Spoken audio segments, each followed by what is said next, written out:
A heroic dog has made a miracle recovery after being stabbed in the skull when defending his owner against an armed robber in South Africa. Gino Wenzel, 40, was exercising his faithful German Shepherd called Duke when suddenly he became aware of a man coming towards him with a knife in his hand. Duke did not hesitate, but bared his fangs and growled at the thug, who turned on the dog and plunged a steak knife with all his force into its skull. Despite the blade lodged in his head, the fearless dog went for the attacker and managed to scare him off before collapsing in a heap with blood pouring from the head wound.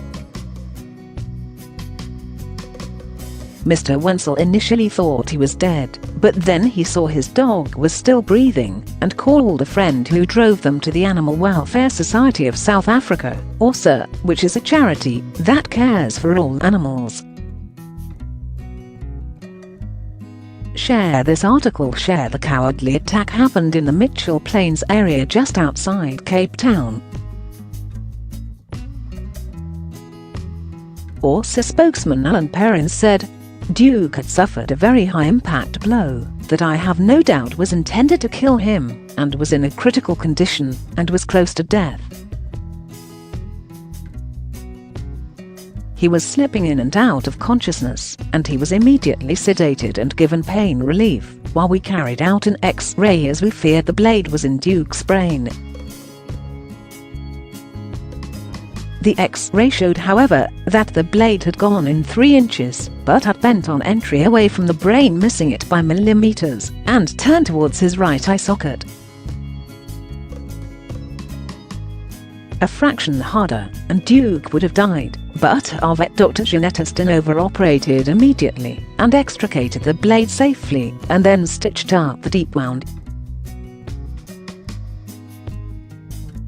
Incredibly, Duke has recovered overnight and his owner came back for him today, and the fuss they made over each other gives all of us the reward we need for what we do here.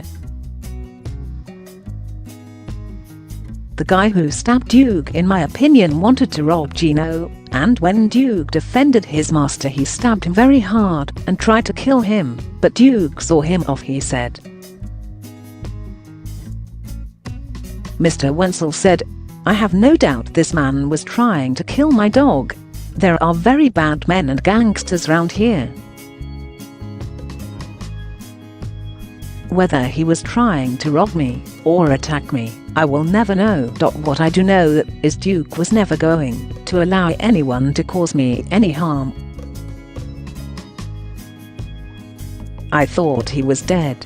It was only the knife moving in his head that showed me he was just alive. This man probably wanted to rob me, but my dog nearly lost his life protecting me, he said. Mr. Perrins said, we rely entirely on donations from generous members of the public to help and save animals for poorer people who do not have the money to pay for help. Gino is unemployed and has little money, so we didn't charge. He came in today with Duke's lunchbox which had his name on it, and you can tell the dog is so looked after. He may have very little money, but what he gets he spends on Duke, and the bond is so special, and to be able to save Duke and give him back to Gino was just wonderful, he said. Anyone wishing to support the work of ORSA, click here.